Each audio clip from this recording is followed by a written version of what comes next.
Nuestra primera intervención estará a cargo del doctor Francisco Melo Rodríguez, superintendente delegado para la protección de la competencia, quien nos hablará sobre la defensa de la libre competencia en Colombia.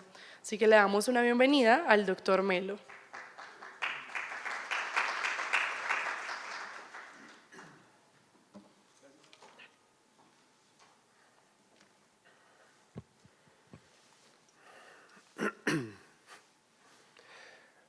Buenos días para todos. Quiero iniciar por agradecer a los organizadores por el trabajo inmenso de organizar un evento como estos, por supuesto a la asociación, al doctor Felipe por la invitación y a todos ustedes por la asistencia y por la atención.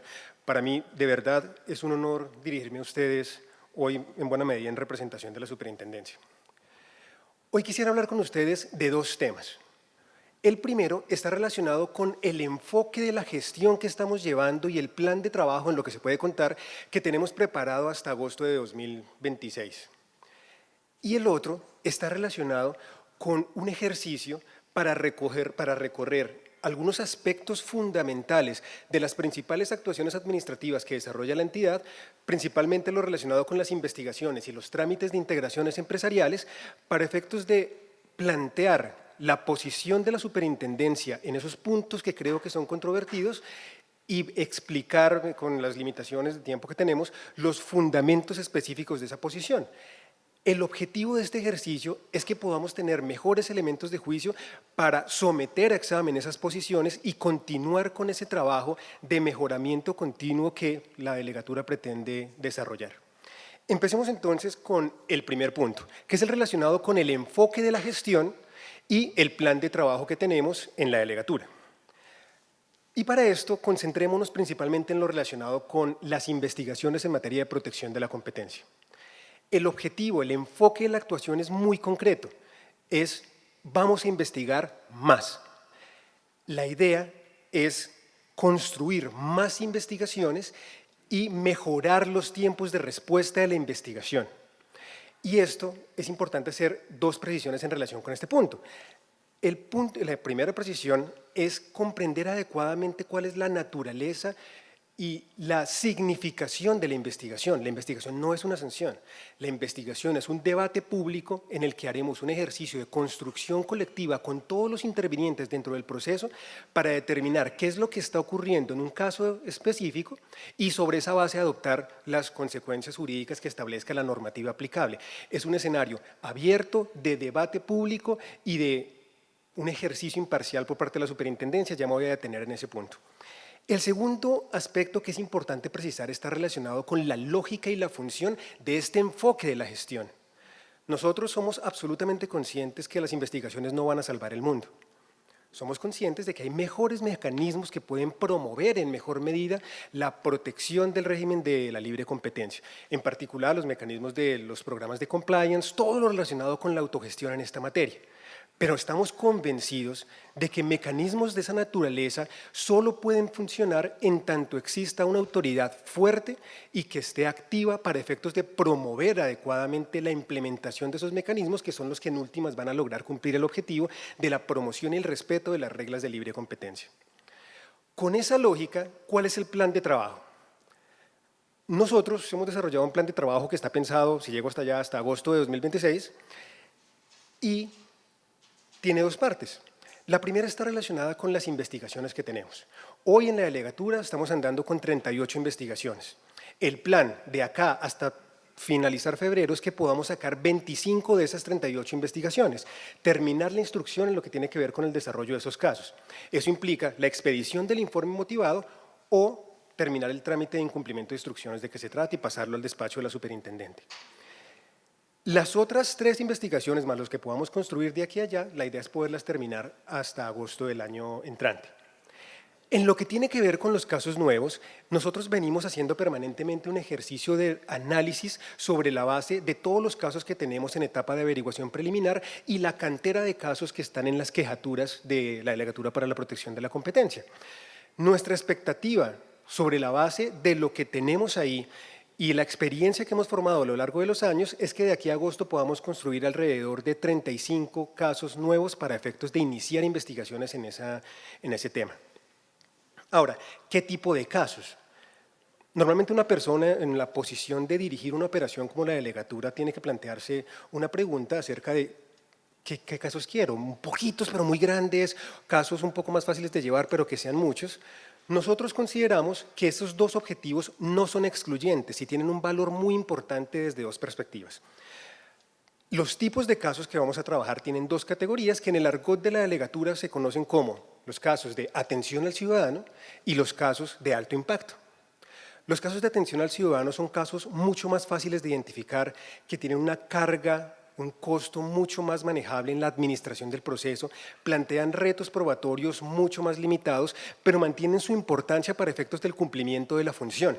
Son casos que además tienen un valor pedagógico inmenso porque están estructurados sobre la base de un método de trabajo que está testeado y que se ha demostrado ser efectivo. Esos casos son muy importantes ahorita porque estamos estrenando buena parte del equipo. Después del concurso llegaron profesionales, muy valiosos todos, pero todos requieren una curva de aprendizaje.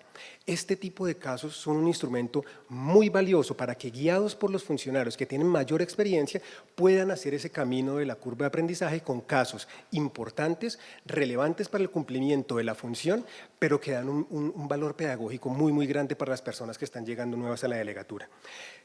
¿Qué tipo de casos son estos? Son principalmente casos de colusiones que son mucho más directos.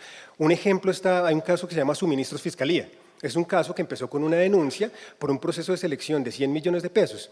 Hicimos las visitas administrativas correspondientes, analizamos toda la información, pudimos identificar a todas las personas involucradas en una dinámica de coordinación en diversos procesos y se convirtió en un caso de cientos de procesos de selección que afectó procesos por 80.000 millones de pesos. Son casos muy importantes que responden a una estructura y un método de trabajo ya establecido. ¿Cuáles son nuestros casos de alto impacto? Los casos mucho más difíciles de construir, con retos probatorios mucho más grandes, que implican un gran costo en la gestión de la delegatura, pero que a la vez impactan mucho más en los objetivos de la protección de la libre competencia. De los que tenemos andando hoy están el proceso en el que se está investigando si hay algún nivel de coordinación o de cartelización en procesos de la UNP, los asuntos de corrupción en los que se habrían desarrollado en el marco de la Unidad Nacional para la Gestión del Riesgo de Desastres, la investigación que tenemos en relación con Ecopetrol y los procesos de contratación para el servicio de transporte a través de helicópteros, ese tipo de casos. Hay un mensaje muy importante que me parece fundamental dejar claro acá, y es que esta gestión y ese plan de trabajo parten de la base del cumplimiento absoluto de dos garantías. La garantía de responsabilidad por parte de la delegatura y la garantía de imparcialidad en la gestión que estamos adelantando. En lo que tiene que ver con la responsabilidad, el número que les estoy comentando es una herramienta de gestión. Nosotros no hacemos locuras en la delegatura para cumplir el número. Si una investigación se tiene que demorar un poquito más por algún aspecto probatorio que es relevante establecer, no hay ningún problema. No vamos a acortar investigaciones injustificadamente para cumplir un número de informes motivados. Y lo mismo ocurre con la construcción de los casos nuevos. Si hay un caso que usted en la labor de la averiguación preliminar puede identificar como que no tiene fundamento, sin problema, se archiva. No vamos a hacer locuras para cumplir el número. El número, sin embargo, sí es una herramienta de gestión importante. Si yo, con responsabilidad y seriedad, tengo planeado para la gestión que en un año voy a sacar 20 casos, llego al mes 6 y estoy sacando 2 y veo que los demás no están andando, es una alerta que me permite adoptar medidas para efectos de ver qué está pasando. Si eso está justificado, sensacional. Pero si es que está faltando trabajo, está faltando un mejor enfoque, puedo adoptar correctivos. Si ando cándido por la vida esperando que los casos se manifiesten solos, pues puede que pase el tiempo y no construya ningún caso. Lo segundo está relacionado con la imparcialidad. De verdad, con absoluta transparencia les digo, en la medida de la posibilidad que tenemos, porque somos humanos los que estamos manejando esos casos, hacemos las investigaciones tratando de establecer y de someter a examen la hipótesis que tenemos desde la imputación. Sí, los investigados pueden acreditar que no tienen ninguna responsabilidad.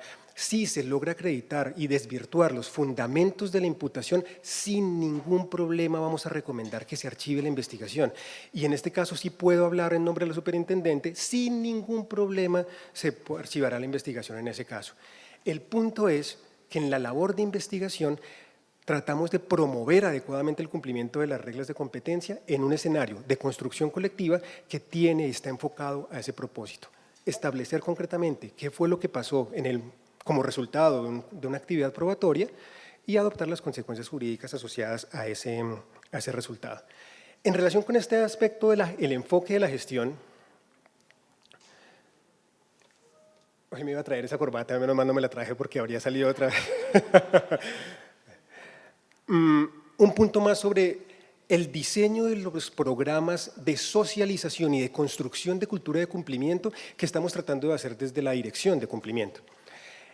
Todos los programas de capacitación que tienen ese enfoque están estructurados con una lógica. Lo que hicimos fue valorar todos los casos que tenemos andando, la cantera que tenemos en las quejaturas, determinar el enfoque de los casos, los sectores que estarían afectando y los territorios donde se estarían materializando sus efectos, con el propósito de determinar a dónde vamos a ir con estas capacitaciones, las necesidades específicas que pueden darse en cada territorio y el enfoque específico de capacitación y socialización que se pretende. Todo esto entonces articulado tiene el propósito de investigar como un medio para efectos de materializar y hacer viable mejores herramientas que permitan una promoción efectiva y un respeto por el régimen de protección de la competencia. Este es el plan de trabajo.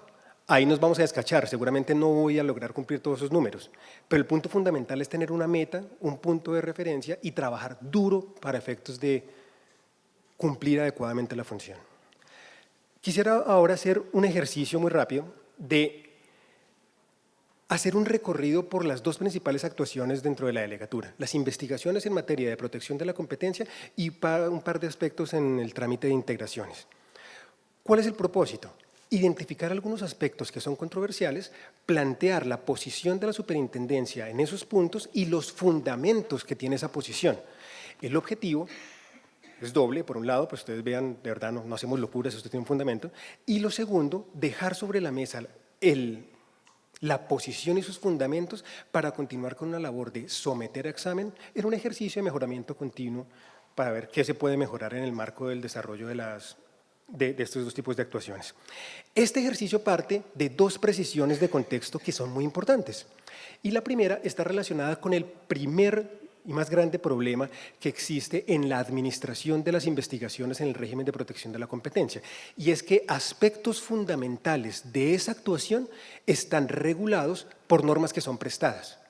Son reglas que están establecidas para otros ámbitos con una finalidad distinta que terminamos pidiendo prestadas sobre la base del conjunto de remisiones que la normativa aplicable establece para determinar cómo se maneja una investigación. Y eso tiene unas consecuencias que son importantes. La primera es que la labor de determinación, de identificación de la regla aplicable a un determinado asunto del procedimiento y la labor de determinación del contenido de esa norma aplicable para el caso particular de la investigación es el resultado de una actividad interpretativa. El ejercicio no es ir y buscar una norma y aplicar lo que dice, es mucho más complejo. En el contexto del procedimiento civil, cuando tengo que verificar qué pasa si no va un declarante cuya ratificación se ha decretado para que la parte que no estuvo presente en la práctica de la declaración pueda ejercer adecuadamente su derecho de contradicción, la consecuencia está clarísima. Pues no va, no cuenta. Los intereses están alineados. Si usted quiere que cuente, toca que lleve a su testigo.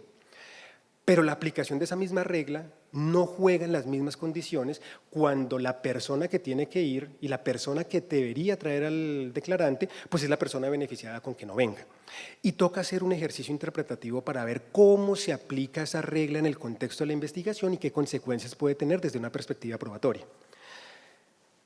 El segundo aspecto que es relevante es que en esa labor interpretativa para la identificación y la determinación del contenido de las reglas aplicables a la investigación, es fundamental tener en cuenta que el procedimiento administrativo sancionatorio funciona mediante un equilibrio entre dos categorías de principios. Por un lado, el respeto, por supuesto, de las garantías asociadas al debido proceso, pero por otro lado, el respeto y la aplicación de los principios de la función administrativa establecidos en el artículo 209 de la Constitución. Y esa armonización solo puede hacerse a través del instrumento de la ponderación. La construcción de argumentos para determinar la regla aplicable y su contenido no puede darse con la imposición de un principio sobre el otro.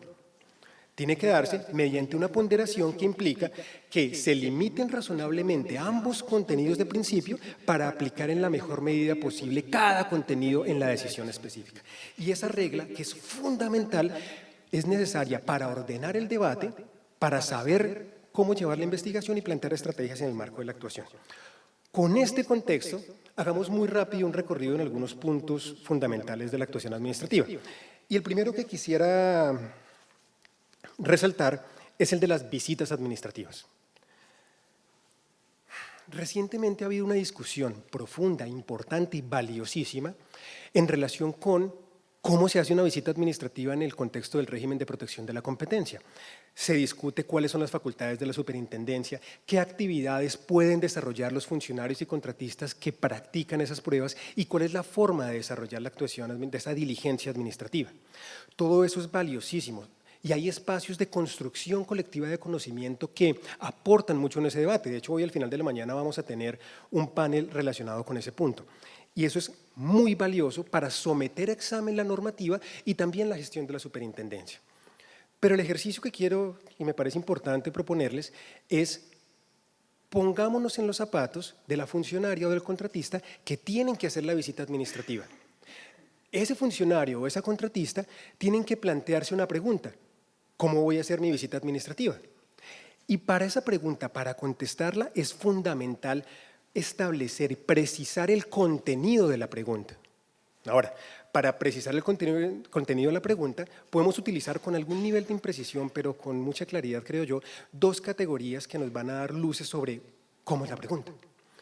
La pregunta que se tiene que hacer ese funcionario no es normativa, no es cómo sería la mejor forma en el mundo de hacer una visita administrativa. La pregunta no es qué debería decir la ley sobre la forma de hacer una visita administrativa. La pregunta que se tiene que hacer la funcionaria es descriptiva. ¿Qué dice la ley sobre la forma como debo hacer una visita administrativa? Y cuando la pregunta se plantea así, la respuesta es mucho más fácil de identificar. ¿Qué dice la ley que debo hacer la visita administrativa? ¿Cómo debo hacer esta visita con fundamento en la normativa aplicable? Usted debe hacer esa visita administrativa de conformidad con lo que establece la Constitución, la ley, el reglamento, la práctica absolutamente consolidada por décadas de trabajo de la Superintendencia de Industria y Comercio, que corresponde de hecho a una práctica avalada por todas las autoridades jurisdiccionales que han tenido la oportunidad de conocer estos asuntos sin excepción, incluyendo las 3 altas cortes de este país. ¿Y esto qué implica, entre otros aspectos? Que usted puede hacer la visita administrativa sin tener que avisarle a la persona visitada que va a hacer la diligencia. Que no es necesaria una autorización judicial previa ni un control posterior judicial como condición de validez de la actuación administrativa. Y que el funcionario o el contratista están habilitados, están facultados por esta normativa y la jurisprudencia y la práctica para acceder a la información que las personas visitadas tienen en sus dispositivos de comunicación que utilizan para el desarrollo de sus funciones laborales, económicas, empresariales, independientemente de quién sea el titular de ese celular.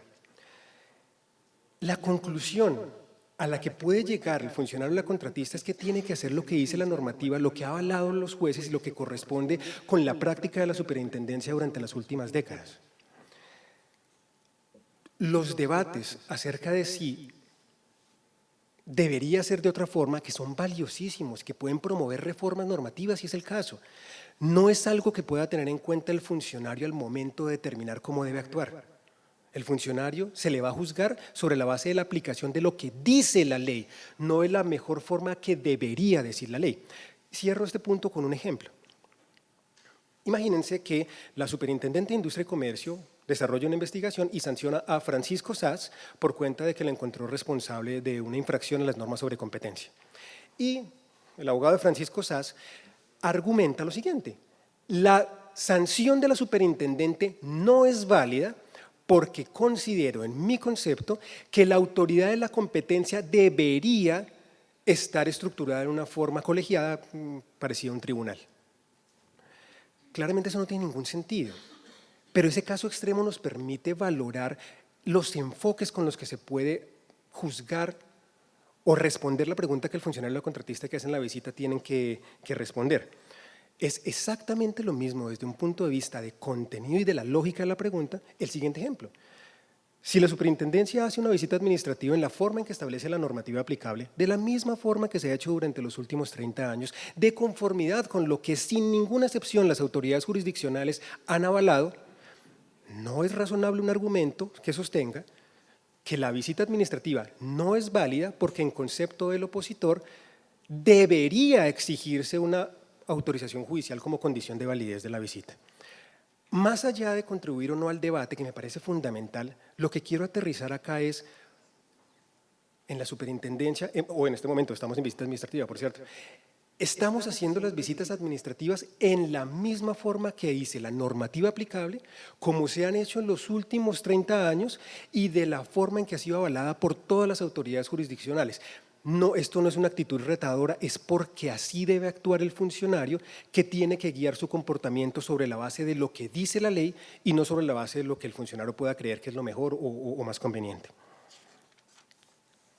El segundo punto que quisiera abordar está relacionado con el manejo de la información. Y aquí hay un aspecto importante. Desde una perspectiva estrictamente legal, la verdad la superintendencia, la delegatura o el despacho de la superintendente puede incorporar elementos de prueba en cualquier etapa de la actuación, incluso llegando hacia el final. Eso es válido desde el punto de vista legal. Asunto distinto es que seguramente todos estaremos de acuerdo en que no es la mejor forma de dirigir una investigación, que uno aparezca el día de la sanción con una prueba que pueda llegar a vincular la responsabilidad de la persona. ¿Qué es lo ideal?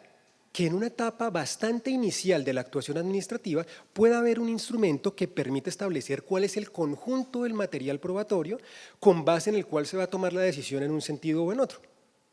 Lo ideal es que eso sea el acto de pruebas. ¿Cómo funciona esto en la práctica y cómo trabajamos en la superintendencia para acercarnos más al ideal y no en el aspecto que es legal, es válido, pero que no es lo más recomendable? Cuando la superintendencia está en la etapa preliminar y desarrolla todas las actividades de recaudación de la información, recibe mucha información. O sea, un celular puede tener literalmente millones de documentos, eso no lo ve nadie. ¿Cómo se hace la revisión de esa información? Entre otras cosas, ningún humano revisa esa información toda. La metemos en un software de búsqueda, se procesa ya, no hay humano que vea eso, y se busca esa información con un software de búsqueda que funciona como un Google de evidencias.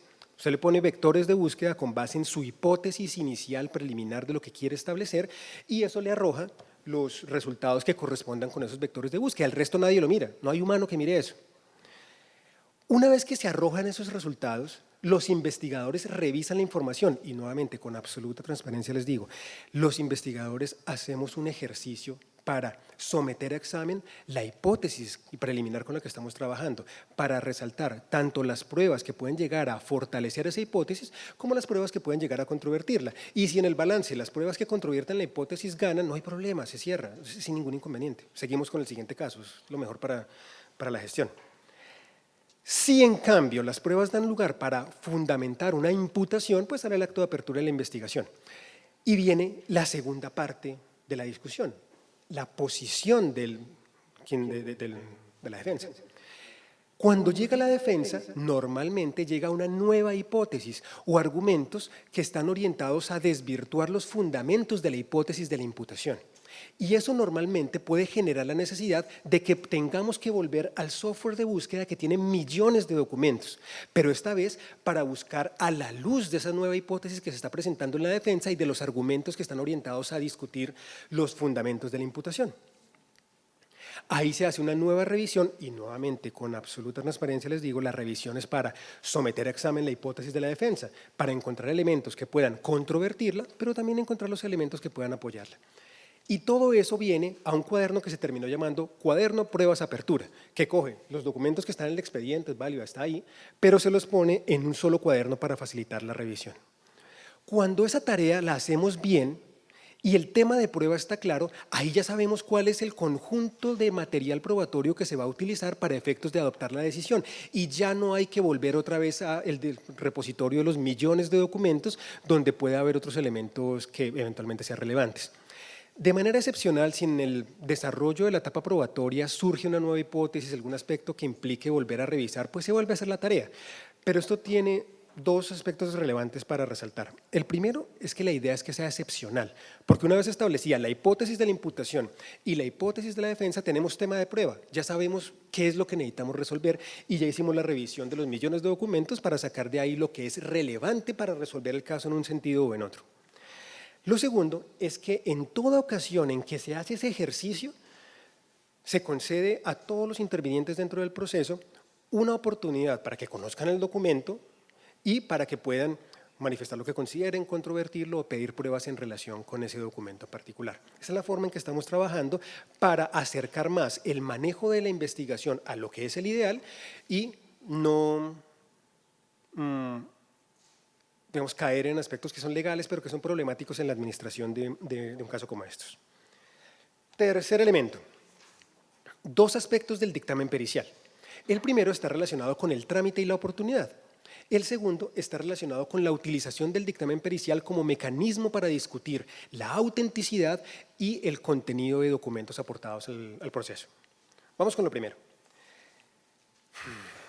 La delegatura tenía una posición basada en una interpretación razonable del artículo 226 del Código General del Proceso, según la cual si una persona quería no aportar el dictamen dentro del término de contestación de descargos, sino anunciar que lo iba a aportar después, debía presentar algún argumento orientado a justificar por qué los 20 días no le alcanzan. Esa posición es razonable, pero tiene un inconveniente práctico gigante, y es que nos pasábamos el resto de año y medio de proceso discutiendo si tenía que traerse o no traerse el dictamen pericial. Eso no es negocio, para nadie. Sobre la base de ese problema práctico, y de interpretaciones en el marco de las autoridades jurisdiccionales que validan la posibilidad de anunciar el dictamen, tenga o no tenga tiempo, solo si quiere, la superintendencia terminó adoptando esa posición. Anuncia el dictamen, nadie le va a preguntar por un fundamento para decir que los 20 días no le alcanzan, no hay problema. ¿En qué problema estamos hoy? Se anuncia el dictamen porque la verdad era un dictamen muy complejo en ese tiempo, pero nosotros nos demoramos un tiempo considerable desde que se vence el término de descargos hasta que sale el acto de pruebas. Pueden pasar meses. Y esos son meses, un tiempo muerto en el que el perito podría estar trabajando. Pero nadie va a poner a trabajar el perito porque no le han concedido el término para efectos de que pueda pues, traer el dictamen que anunció. ¿Qué es lo que proponemos? ¿Y esto en qué resulta? Eso es desastroso. Se puede desarrollar toda la etapa probatoria, declaraciones, otro tipo de pruebas, todo está listo y todavía se está discutiendo si se han entregado todos los documentos que se requieren para que el perito pueda empezar a hacer la labor. Y entonces falta el tiempo de elaboración del dictamen más el tiempo de contradicción de esa prueba. Es nefasto para el desarrollo más eficiente de la investigación. ¿Qué empezamos a hacer? La idea es que cuando se vence el término de los descargos, pueda salir muy rápido, estamos hablando de 2 o 3 días después, un primer acto de pruebas que va a limitarse a hacer el primer juicio de admisibilidad y relevancia únicamente en lo que tiene que ver con la solicitud de dictamen pericial que consiste en anunciar la prueba. Se va a hacer esa revisión de la pertinencia del dictamen pericial en ese sentido y de la utilidad que tiene dentro de la actuación para efectos de conceder el término correspondiente, el que usted diga. De tal forma que mientras la delegatura está terminando de analizar el caso y construyendo el acto de pruebas, volviendo los millones de documentos para ver si hay que traer nueva información, el perito esté trabajando y si hay discusiones acerca de la información que requiere se puedan resolver y aprovechemos ese tiempo muerto.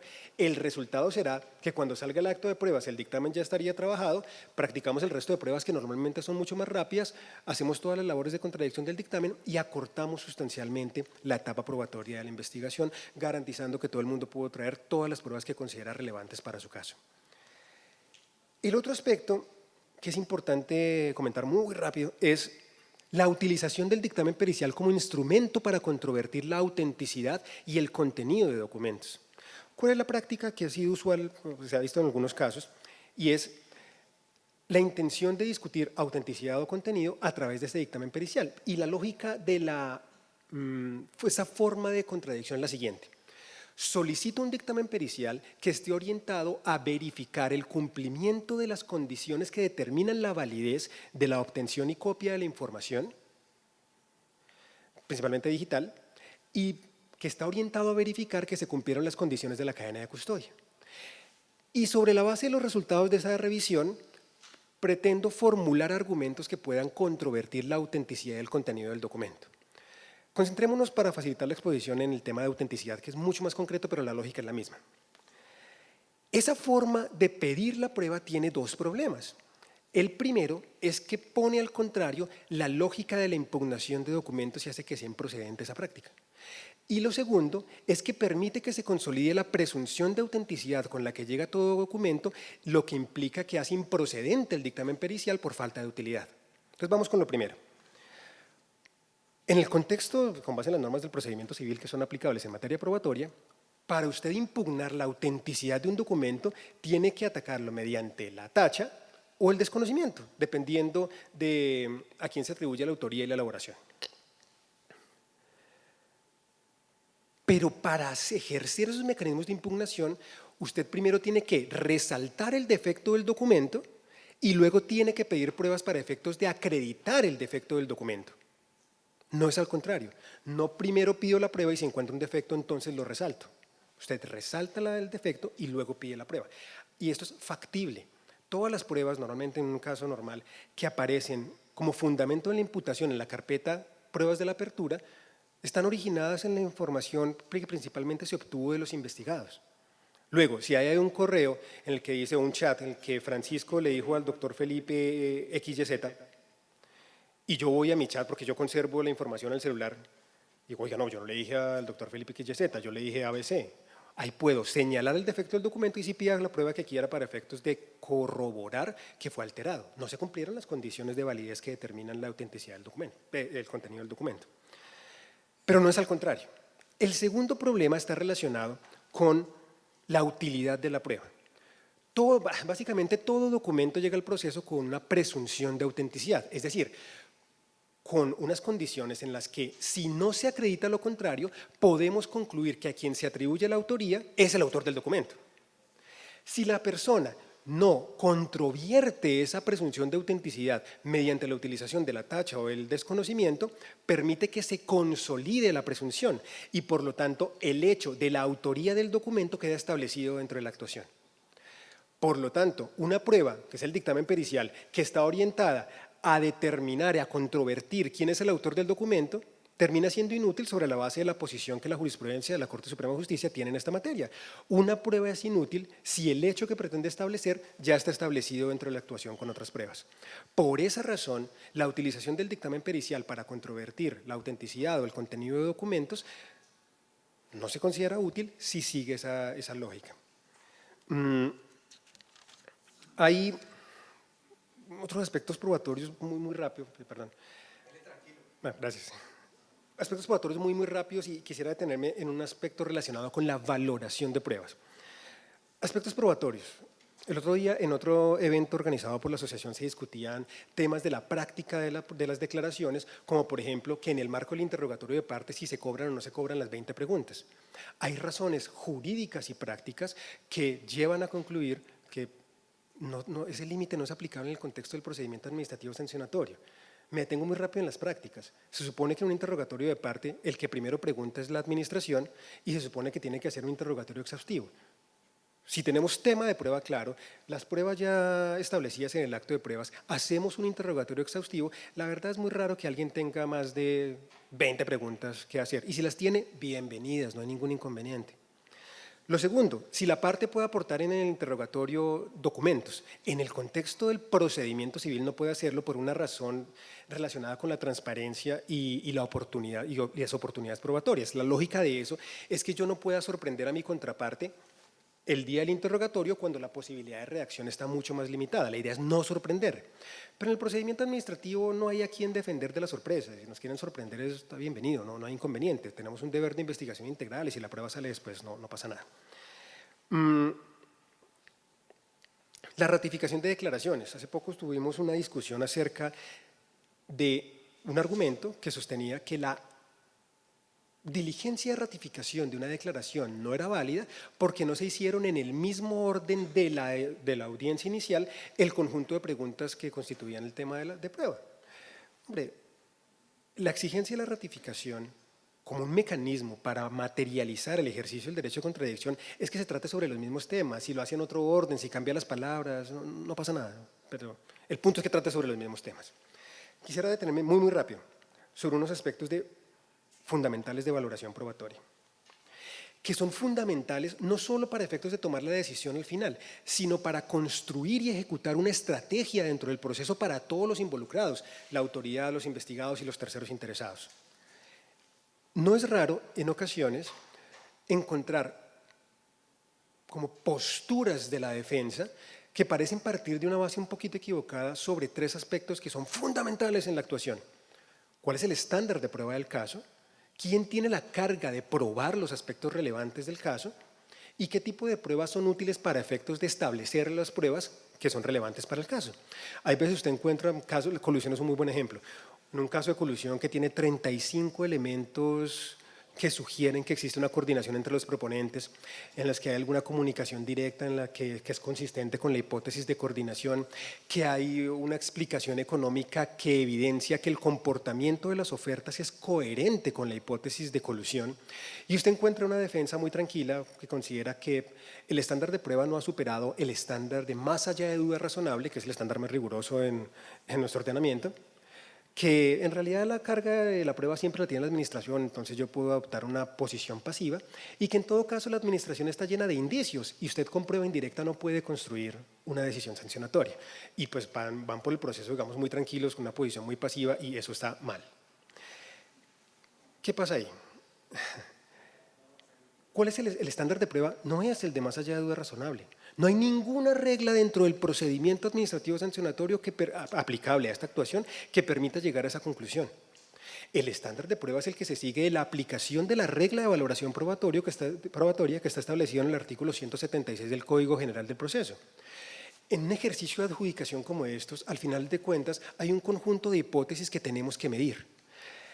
La historia que vamos a considerar acreditada es aquella que sea mejor explicada sobre la base de una valoración en conjunto de todas las pruebas que están en la actuación, valoradas de conformidad con las reglas de la sana crítica. Y eso es algo muy distinto del estándar de más allá de duda razonable, que es muchísimo más exigente. Lo segundo es que es innegable, la administración siempre tiene la carga de la prueba, por supuesto, pero hay un punto fundamental que incluso se aplica en el contexto del proceso penal.